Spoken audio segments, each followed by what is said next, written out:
Welcome to Inside the Firm, a podcast dedicated to small business owners and hosted by entrepreneurs, Alex Gore and Lance Cayko. Each week, they take you on their journey of how to start, run, and grow a business by bringing you inside their architecture and real estate development firm. Get a behind-the-scenes tour of how these business leaders manage their clients and foster company culture while creating new and innovative projects. And now your hosts, Alex Gore and Lance Cayko. All right, here we go. Al Gore is back, your favorite host of Inside the Firm. What do you want to say, Lance? What do you want to say? What do you want to say? It's about time. Yeah. It's about time he's back. So last podcast. Got a fresh haircut. Yep. I wasn't here. It was a good podcast. Had all the Best. guests. Tremendous. Yes. The guys carried Lance, as we know. Absolutely. So I want to hear of Al version. So there'll be some Friday where I'm not here. Yes. And I want Al to do the same thing and see what that ends up being bring like. the guys? Same thing, maybe? Sure, but in your own way. We'll do something cool. Something cool. Lots of high fives. Many high fives. So I want to. You kind of talked about it a little bit last week, but I'm so excited for kickoff meetings. And I want to explain how this project went. So a lot of times when you get a project, a developer will come to you, and Lance, I know you have this, like, hey, great project, and you kind of get excited, but if you've done stuff for a while, you realize, hey, until it's signed, don't worry about it, right? So it's literally months delay, and then it gets signed, and then it's like rush. So this project that we did slightly different. There was a road issue, and the problem was the road between these two projects. We're managing one, another firm's doing the other one. The city wanted one type of road, and the fire said we want a completely different road, and they would not go back and forth. They wouldn't talk? They would talk, but it got nowhere for a year. Literally for a year. So that's literally why I was brought in. And then I said, I got great civils. So then we made a plan, said, we're going to figure out the road with the city. And we did that. Then we're going to figure out the road with the fire. And then we did that. And it literally took, 2.5 months. And then we'll go with the project. So what that's it okay, you got your answers now, but you always have to, there's always trade-offs. And the trade-offs were, it took longer, right? It was literally we didn't do nothing. We didn't spend any money but figuring out that road, figuring out the fire, now do the building, right?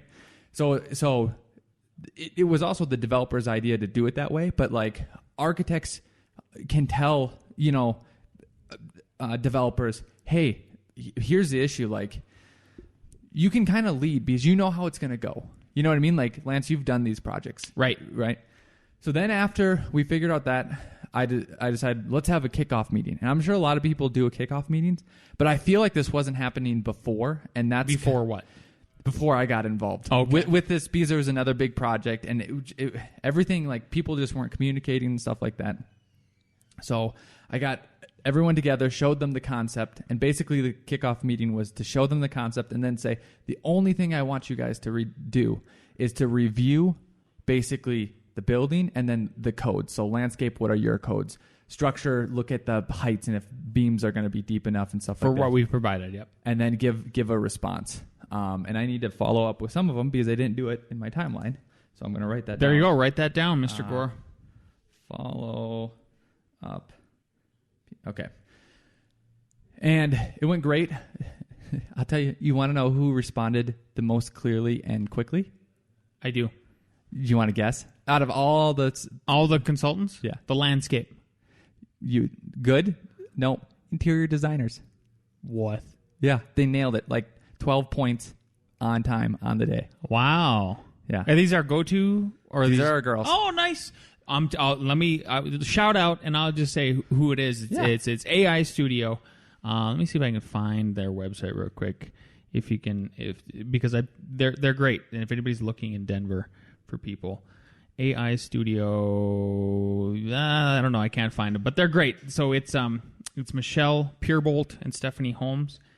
What was awesome about them? So I met with them on Wednesday this last week for a little teeny tiny tenant finish in Boulder, but it's going to be a high end little project. And they had a proposal out and back to the client. When we met in the morning, they had a proposal out by 4 p.m. Oh, they're and awesome. I go, holy cow!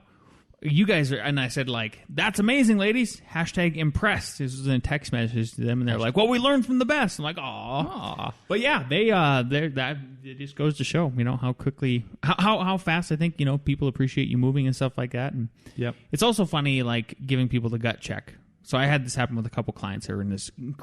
Literally, I was like within an hour from sending out the proposal on Thursday morning after we met with this other client, and they said, "When I need to.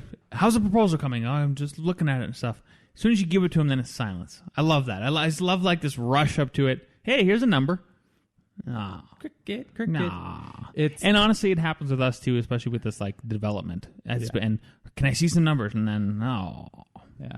AIstudiogroup.com. There you go. Shout out. So then I'm having problems with another project, and I won't go into that. And I was talking to my wife about it. And I said, I need to relook at these, at literally how I think about architecture differently to solve these problems, right? Because what happens is that you get into these time crunches again where, like, just think about the project that I just mentioned. It kind of sort of got delayed by 2 months, but we did it the right way, right? And then we did a kickoff to do deconfliction basically from the beginning instead of just saying everyone go and then like getting everyone to work and then it comes into a big confliction thing. Because I was explaining to my wife how it works is like every building has different parts. Like you could have a garage, you could have a residential part, you could have a lobby, you have your facade, you have your structural, you have your mechanical, and each one of them, how I feel like I was looking at it before is literally not just 14 but 38 balls in the air. 38 yep. Juggling 38 balls. A lot, yep. And I go, how I have to look at it is I have to separate and go and literally think, okay, this is a garage space or this is a bedroom. What are the issues with the bedroom? And this is where I'm getting at. So this new project, the one that I've actually been talking about, we're going to have one unit, well, one type, right? We'll probably have two types, but one type of the units has a bedroom in the back. It doesn't have a window in the front. And I've done my code research, and I'm like, I think we can do this. Like this, because of the rules. With a door? With a door. You can do mechanical openings, and I'll go through kind of how we're going to do it. But here's the problem, and here's the problem I was running in with this other project. You don't know what you don't know. Yep. You have no idea what you don't know. Yep. So in my head, I played this scenario. I go, okay, I could say that this is going to be counted as a bedroom, and this is fine, right? And then we could go down 4 months down the line, 5 months, do the whole building, design an envelope based off of this layout, and I could be wrong. And then guess what I just did? Not only screwed over our own architecture, mechanical has to change. Everything has to change. The whole layout change. Everyone's redoing everything. Maybe even almost from scratch again. Great job, Al.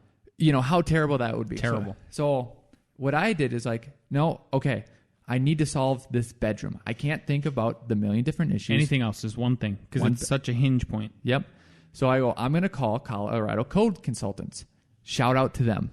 Because I called him, left him a message. He called back that same day. And I explained the issue, and I go, I want to pay you to do a code study and tell me if I'm thinking about this correctly. And he goes, okay, the issue with bedrooms are a couple. First, you need natural light, and you can supplement that with artificial light, so you can get by that requirement. Then you need ventilation. And, you know, you can do that through a window or you can do it mechanical. And we went at like there's 8% ventilation, stuff like that. But essentially you can do ventilation. And then you need, you know, a closet. And he goes, when we were, you know, reviewing all this, we realized, so I think he's like on the committee with like Denver and all these, you know, like what codes are going to be accepted and whatnot. We realized that you could do a bedroom without a window. And the thought in the industry was no one would make those because they wouldn't sell. Nobody would buy them, rent them. Yep. And he goes, well, now that's not true. People will buy it. So he goes, your thinking is correct. You can do what you are proposing. Yeah. And I go, hey, I just don't want to be the guy that calls you, gets quick information, whatever. Like, can I pay you for your time or something? Because it put me, you know, ease of mind. Yeah. Right? And he goes, no, if I can answer something quick like that, we'll do it. If you have bigger issues or something like that, I hope that you'll come to me. Oh, nice. Seriously, this is real. How did you find these guys? I kind of knew about them, but then I was talking to, it was another project, and I was talking to another architect, and he said, hey, we use Colorado Code Consultants, and they're awesome. So shout out to them. If you're in Colorado, of course, give them a call. I'm sure they're not. These are IBC, IRC codes, all this. If it was IRC, we couldn't do it. IBC, we can. That's one of the differences. Really? Too. Yep. So let's say you're in North Dakota and they don't have North Dakota Code Consultants. Call these guys. They'll either point you to the right direction or yeah, sure. Maybe they know Jim Bob has a business up there. Yeah, yeah. Or they might be able to answer it. So again, I'm trying to preempt some of this stuff. So I was talking to Katie, our friend from Vanderlei Architects. Can you pull that up while I'm telling you this? You know who I'm talking about? Go ahead. So anyways, Katie from school. We know her from school. She's up at a firm. She's a principal up there. And she does podium-style construction with residential on top and like 300 units, stuff like that. We've worked with them on different renderings and stuff like that. And I said, hey, I'm going to talk to some of my Denver friends because in a while, I'm going to want to show the concept and go over again my thinking. Like, hey, I'm doing podium. I have this spacing. The mechanical's running here. I want someone to say like, okay, we've went through this. This looks good, but this is the issues that we had. This is what you're not thinking about, blah, blah, blah. And I said, would it be okay, if we talk to you guys about that and just, an hourly fee to review and just go over. And I go, I'll probably come up with a list of questions like I don't know about, right? She goes, yeah, absolutely. And then why I'm telling you this is that we could either do that with their firm because they're non-compete. Because I was thinking about some of the architects that we know down south, and I would be happy to talk to them. But they might be like, oh, why am I going to give this guy?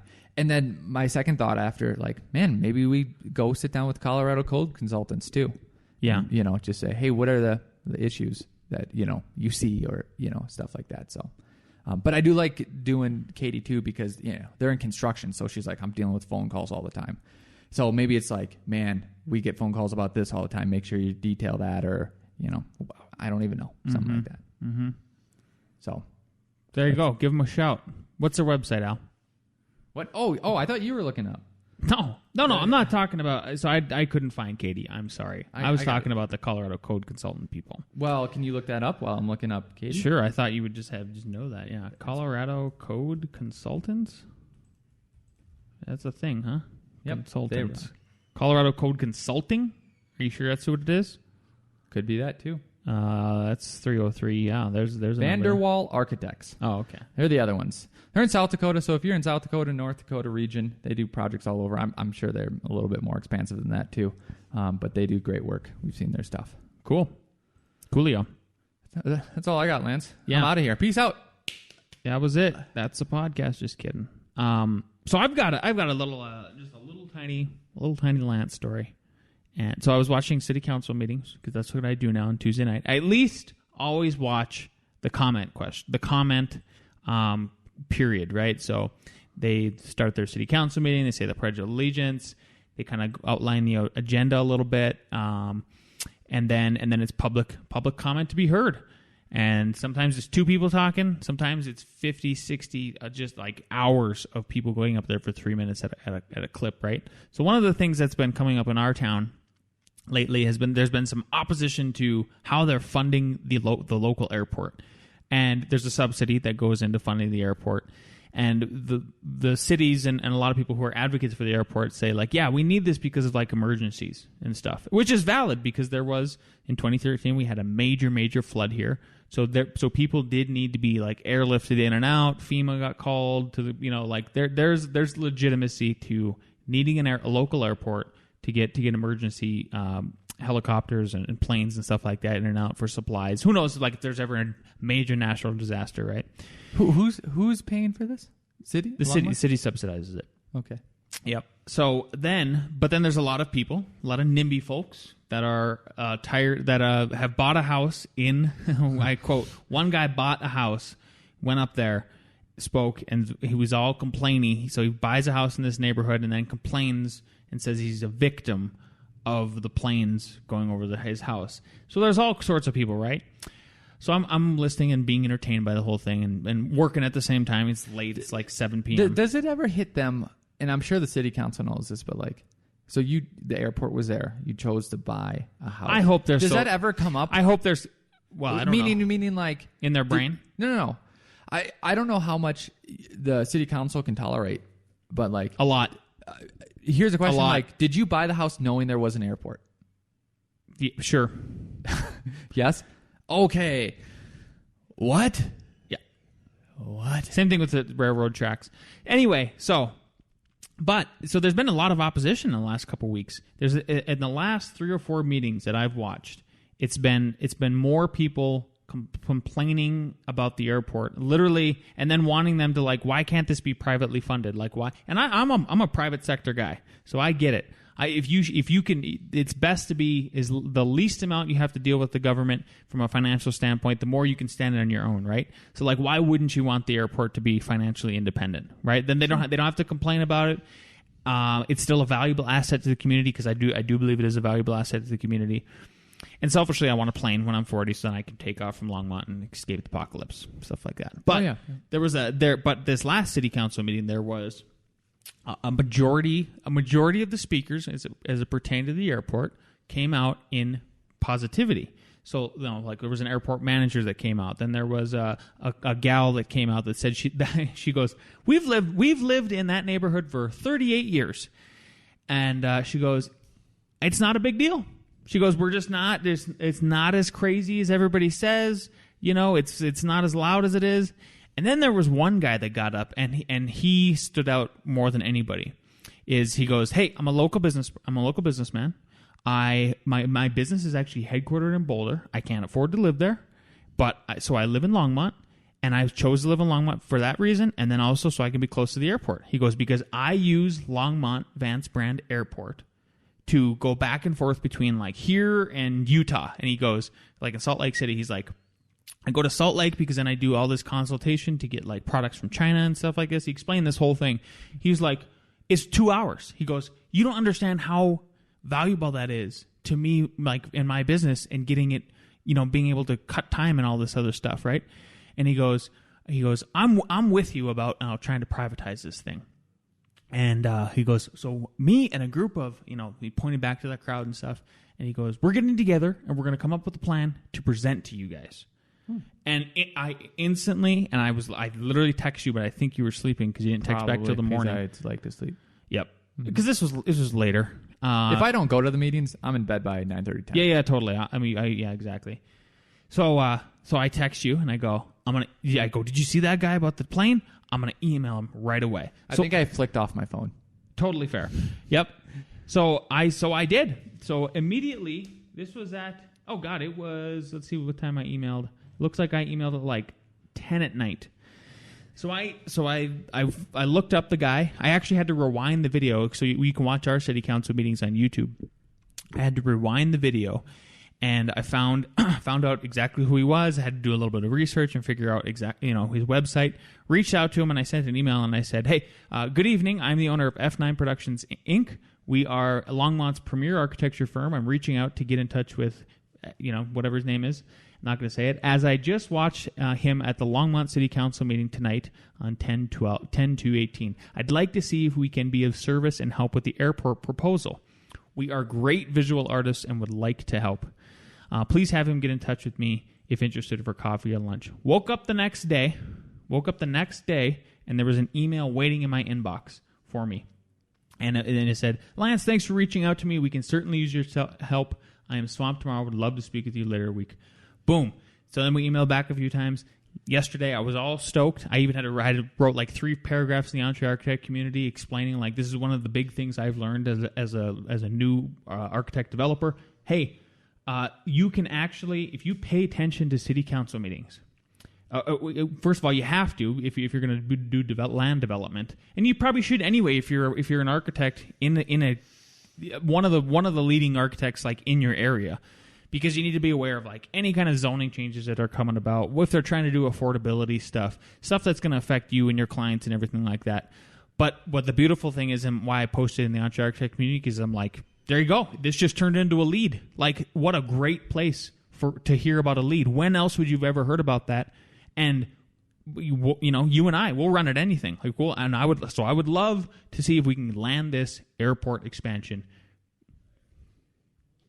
That is great. So speaking of that, like getting your own work by offering your services and your talent. Reaching out. An email. How many times have we said this? Like, just send an email. Yeah. I've been meaning to post on the Entree Architect community. So if you're not on that... yeah, you haven't done that yet. yeah. Alex fail. It's on Facebook, Entree Architect community. This is the first you're hearing about it. You are out of the loop.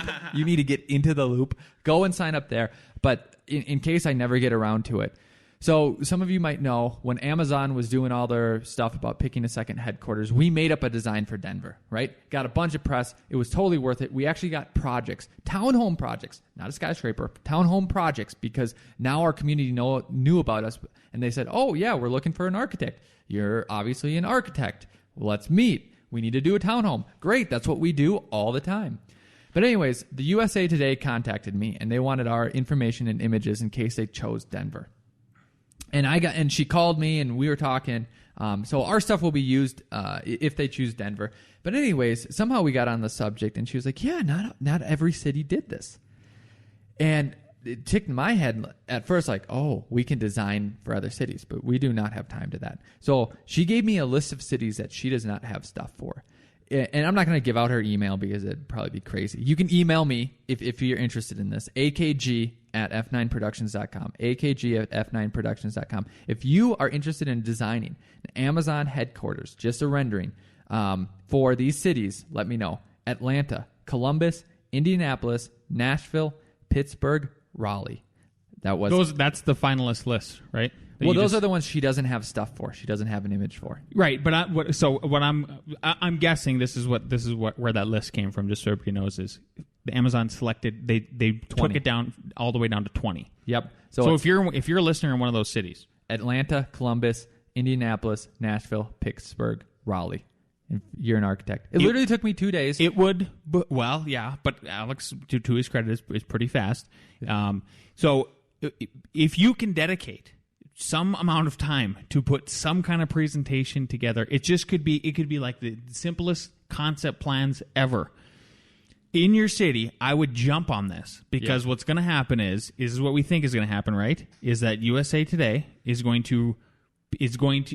to build a story around whatever they're getting ready for the announcement, which is supposed to happen by the end of the year. Once Amazon picks, then if you have a design ready, great. You'll get in USA Today. How about all that free press? Exactly. Thank you, inside the firm. Yep. And I said, hey, can you make sure that you credit us on it? She's like, absolutely. Absolutely. Oh, like when they pick Denver. Yeah. There's some on this list. They could easily pick Raleigh. They could pick Atlanta because it's such a hub for the airport, and it's on the East Coast. Yeah, too. The Atlanta airport is massive, exactly, and that's the other thing is like a lot of people think it is going to be the East Coast because of the time, and that's kind of where everything starts, and it drives almost everything. And you can argue California, but they're already there. They're already there, and the taxes are out of control. And I'm not to say that it's not terrible on the East Coast, but there's places like Georgia. So Atlanta is actually a really good example of that. Georgia has once again led the nation as far as a state goes in growth because they incentivize with a lot of low taxes and subsidies and stuff like that. So yeah. Is it Georgia too that has? There's one of those southern states that has a lot of space stuff too. Yeah, I think it's Georgia. Anyways. Either way, reach out to Al Gore if you're in one of those cities, or tell one of your friends also, and share this episode with them. Even if you're not in one of those cities, but like you're familiar and you want to do it. Like if we had time, we'd probably, I don't know, pick a couple of them. If I was a professor listening, and I know there's a few because I talked to one, shout out William, earlier this last week, out down in North Carolina. Yeah. How dare you if you don't make one of your studios? How dare you do this? And maybe you make. Oh no, it's great. So they said they'd pick by the end of the year. I know they probably have to have their plans in place, but pivot like a good professional. Like a good professional. Exactly. Yeah. Make it happen. Heck yeah. Yeah. So are you still gonna post that? Yeah. When you find the time. Yep. Also, if you want an example of what we did, go to f9productions.com. We have that tab of featured projects. Amazon's on one of them. And you can see what we did. And basically, we designed one tower and then massing for the rest of it. Oh. And then put it in Google Earth. I did one rendering straight out of Revit, did some Photoshop. Even now, I'm like, ooh, I want to add more cars and people to that, but I'm not going to. And that was good enough. Yeah. All right. I think it's been over 2 weeks. And now we're finally getting back into time with our bestie. Oh, I love our bestie. Here he is, Nick with Nick Reads. Hello, best friends. I hope you had a great week this week. A reading. Obviously, there is no such thing as a single modern style or a singular manifestation of modernism as an architectural doctrine. But there are commonalities of consciousness that characterize the modern impulse over time. The most general is the commitment to newness, the conscious break with the past that virtually defines the modern temper. Unlike the Renaissance, which was named only later by critics of a subsequent age, modernity self-consciously announced itself as new, modern, even revolutionary from the moment of its inception. In making this leap, modern architecture, like modern society, did not jettison the past entirely, but instead reworked part of it dialectically to meet the demands of the present. Nor did the best architects strive for novelty for its own sake, or in the pursuit of a new or avant-garde style.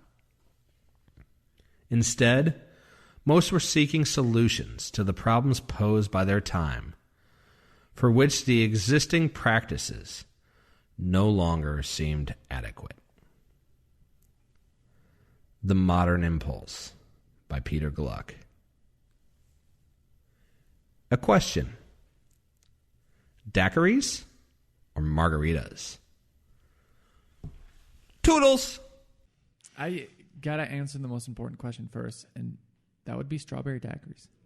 I mean, I think margaritas are good, but if you get, this is why. If I put some real strawberries, sometimes banana too, I'm actually being more healthy.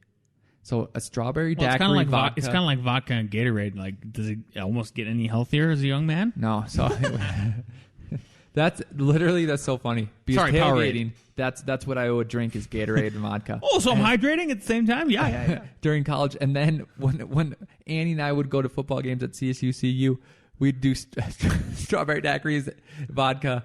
So, like, I've just been healthy drinking Exactly. my whole life. Wow, it's amazing. Yeah. You? Congratulations. Yeah, I don't know. It depends. It's honestly a Situational call. It's very situational. For me, it's even. If it's, I don't know. See, I don't know. Margarita? God, if I'm on the beach, how am I not going to have a margarita? Okay? I agree with that. But Okay. then also, picture yourself on a beach. It's hot, and someone brings you a strawberry daiquiri. Fake news. Don't want it. All right. He's gonna have to make 2 drinks when we come down there. You're gonna have to be ready. You're gonna have to be ready. Yeah, exactly. But you know what's tasty? Okay. A margarita is more refreshing, but a daiquiri is more nourishing. It is more satisfying. I think it's more satisfying, right? You get the whipped cream. Maybe you do have a little bit of fruit. It's a slushy mix, right? Yeah. Cherry on top. Tasty. To the second point, his actual reading. So, everyone knows at least a cursory knowledge of modernism, but I like the explanation of some of modernism is just trying to do something different from the past, and I think that's valid. Some of it is like a smaller. Okay, or maybe a larger portion of it is essentially, okay, this is what's normally done. We have to do something different. And what's interesting about it is that, like, so look at this project that I brought up from ARC Daily. It's called Fly Spot in Warsaw, right? Okay. It looks modernism. It looks kind of crazy. It looks like it could have been built by, who was that architect that did Lance the colleges up in North Dakota? Not Warner von Marcel Breuer. Yeah. Breuer, right? Formed concrete and all that craziness, right? So this kind of looks weird, like it could have been built in the 1920s. But when you look at what it actually is, it takes it a while. It's one of those where you pretend that you're flying. You're flying. Yep, yeah. you're flying in the tube and it goes around, right? And instead of just making it pure, like a pure box, right? Well, wind is turbulent. It's crazy. It throws you out. So, like, the facade does that sort of also. So I suspect that this came from, like, hey, we want to do something different, not just the same thing. And then once you started to explore and make something different, it came back rational. Like, oh, that does make sense that the facade is kind of crazy. I've always looked at modernism from the standpoint of it was a backlash from Victorianism. You know, it was a backlash from like traditionalism. It was a backlash from like Art Deco even. How about that? But it's really from Art Deco where you like all of those things. Like we're tired of decoration. We're just trying to shake it off, and then you know we had internationalism, right? Le Corbusier. Yep. It's a like you're trying to refine and get down to just basics and purity and clarity. That to me, that's what it's always been. I think you're saying the same thing, and which is true. But then sometimes you can just boil down to the essence. But sometimes modernism is like, okay, the essence, and now we want to play with it to make it different because it is that we're backlashing against all those things. And the different way to say that is like, oh, we're just doing something different. Well, I think blob architecture is trying to be different. You know, like I've always said that about Gary. Like, it's like the next evolution in being different. That's all it boils down. I mean, he's a master at it. I don't deny that. You can see figures. He got all the proportions down. And then I think Zaha Hadid brought it to a more refined state was, okay, I'm going to be different. It's accepted because of Gary. But now I'm going to be more like brush strokes and like smoothness, and then that related like, why aren't our buildings right? And then obviously, I mean, there was femininity in all of her work. You know, it just exuded feminism, right? I mean in that in a very positive way, like you know, the curvy and graceful and all that kind of stuff. Yeah, if you're making a round stadium, why not make it curvy and cool? You know, sure. I mean, you make 100 stadiums a year. One of them should be like that. Yeah. So, when you go to build your house, what are you going to do? Oh, you already got it in your stupid head? Yeah, it's going to be stone and glass on the south side with overhangs, and then it's. But like modern, you're going for like insane modern, or are you going to do like kind of what I did, where I mean, I'm in an HOA situation, so I had to have like a suburban modern, is what I call it. I want to go more modern, not as brutal. But the only thing is that I'm fighting back against is I always thought on the north side I'd have a straw bale wall, and I might wrap it not in stucco but like in wood or something like that. Who knows? But the thing is, like, when I move straw bales, have you ever noticed this? Like, if you're semi-allergic to it, you'll get little red marks. I'm like, do I want half of my house filled out with something that I'm slightly? You don't. Exactly. So I might have to nix that part, even though I want to. Yeah. Cool. Thanks, Nick. We missed you. We missed you, bud. We really missed you. And now on to our second best friends with A.R.E. Jeopardy.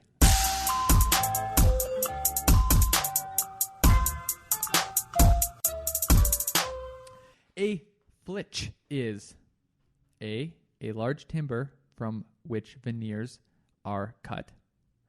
B, a fine grain wood. C, a tool used to apply varnish. D, a metal orb that when captured ends the Quidditch match.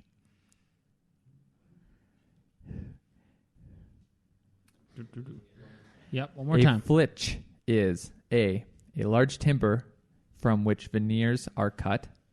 B, a fine grain wood. C, a tool used to apply varnish.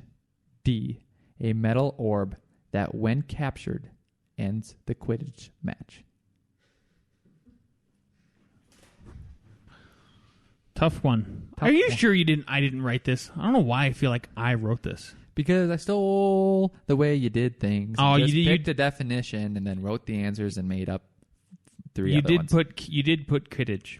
So that's you. That's you. Yeah, you wanted to put that. Flitch. All right. We have A. You are all correct. Piece of cake. 1-1-1. What's the metal in between two pieces of wood? Oh, yeah. Gresh knows. I was like, this one's easy, and then he didn't say that answer. And I was like, he said metal. Yeah. All right. Question 2. A door latching assembly that will open the door if subject to pressure is called A, lock and key. B, pressure release system. C, panic hardware. D, latchy boy.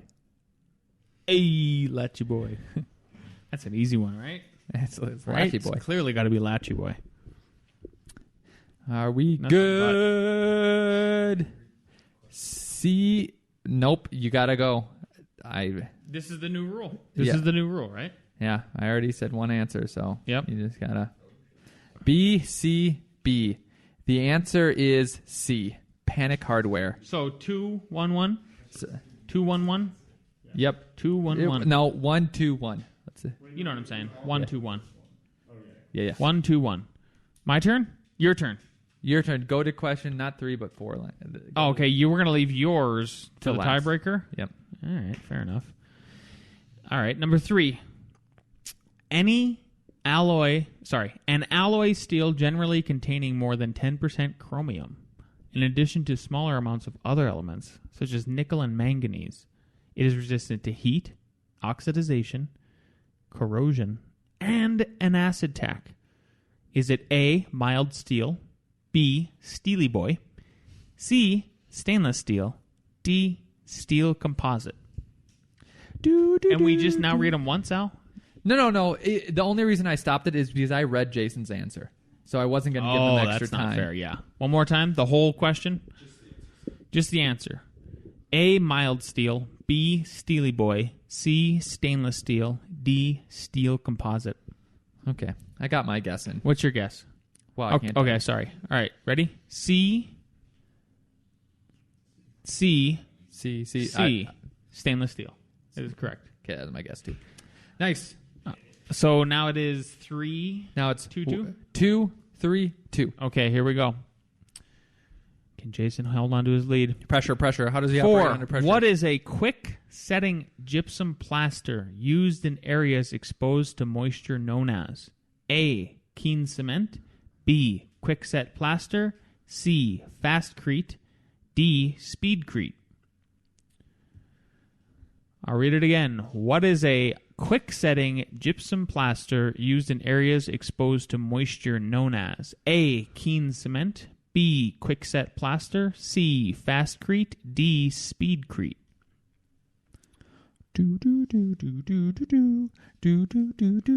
I know the answer because it's marked. All right, are we ready? Nope. Thank God for Al's music. It's amazing. All right, Okay. let's see. We have C, B, B. B. The answer is A.